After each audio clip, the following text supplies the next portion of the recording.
Okay. So if you have the money and you're trying to buy a personal car, I would highly recommend going for a V6 engined car. Okay? Because with a V6, your every other attachments to the engine functions a whole lot better.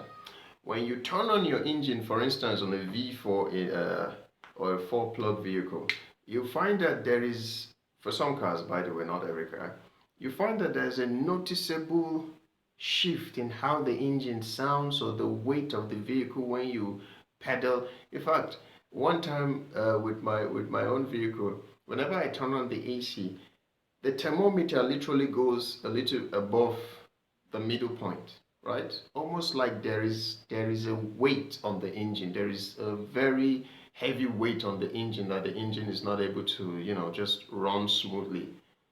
Yeah. So if you have to buy a personal vehicle, go for the V6. Your V6 is like a bigger gen. It's like having a Meccano gen at home and having a Pass My Neighbor gen. You pass my neighbor gen, with everything you on, the gen feels it. It goes like woo, woo, like it always feels everything, every little weight, every little load. But a bigger gen just continues to go like, that's all you can give me. And like it can take any kind of load. So if you're going for a personal car, go for a V6. And I'm going to explain why. By the way, that's not what this video is about, but yeah, we'll get into it in a moment.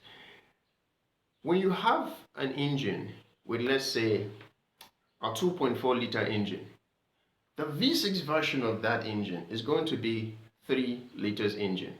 So you see that the difference is not so crazy. So as to say that, oh my God, the fuel consumption is like through the roof or anything. But the efficiency is improved by a lot. I know a guy, a mechanic, he transformed his Camry Crystal Light into a V6. Man, you need to see this thing. This car is a machine. I mean, not until you're inside the car moving. That's when you know it's a machine. It functions at optimum level, right?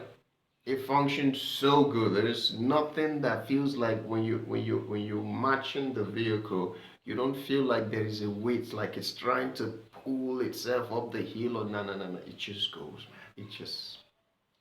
So this is how you determine which car consumes more fuel than another.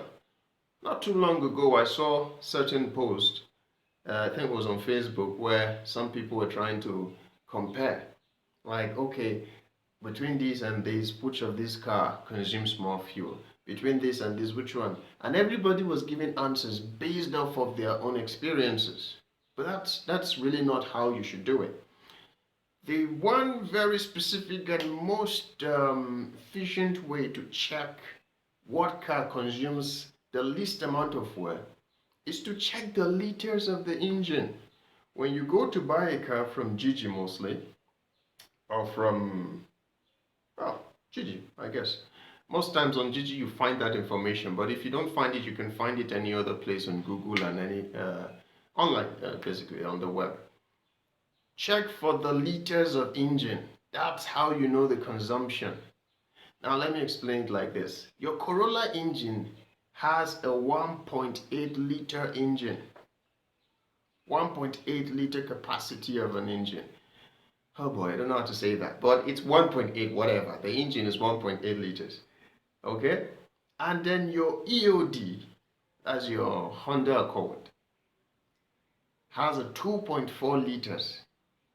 Your Honda Accord definitely consumes more than your Corolla. Maybe by a gallon per mile, maybe more. Or maybe by half, I don't know. But it consumes more, that's for sure. Now let's compare the Corolla to, let's say, a Kia Picanto, for instance. A Kia Picanto has a liter of engine, I think 1.4, 1.6. A Kia Picanto literally consumes less. So every time you want to check, every time you want to buy a vehicle, how many liters of engine is there? Sometimes it's written on the bonnet, on the engine right there. The moment you open the bonnet, you're going to see 1 point something VVT or whatever it is.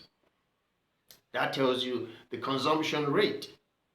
And get this, if you're trying to do ride sharing, if you have a Kia Picanto, or you have a Corolla, or you have a Honda with a 2.4 liters engine, the thing is, not until you're on the express and then you're trying to fire down so crazily, or let's say you are in such a hurry, before you can really tell just how crazy in difference these engines can run or how quickly they can move.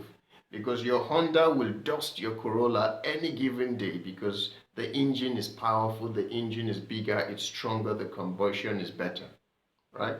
But your Corolla will dust the Picanto any day, right? The same thing with the Camry Big Daddy.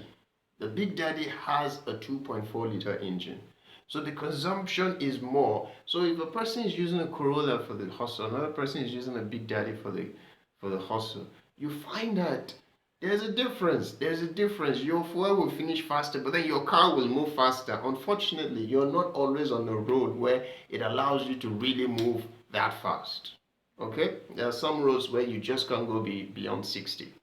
No matter how fast your car can move, you still are below or around that range of 60. So essentially, you're still going to reach at the same time, but then your fuel consumption is going to be more than this person's own, because of the difference in the liters of engine. So when the next time you go to buy a car, look out for the liters, not asking the person, it is safe way, buy the safe way. They say, yes, it's very, very efficient. So, no, don't do that. That's rubbish. Everybody will claim that their vehicle saves fuel, and they will put 2,000 and to take them on a journey of 5 hours or whatever. Everybody will claim that. But check this based on the liters of the engine. Now, if your vehicle have certain liters of engine and it doesn't save fuel as much, then you have to start checking for mechanical issues like the nozzles, plug, fuel pump,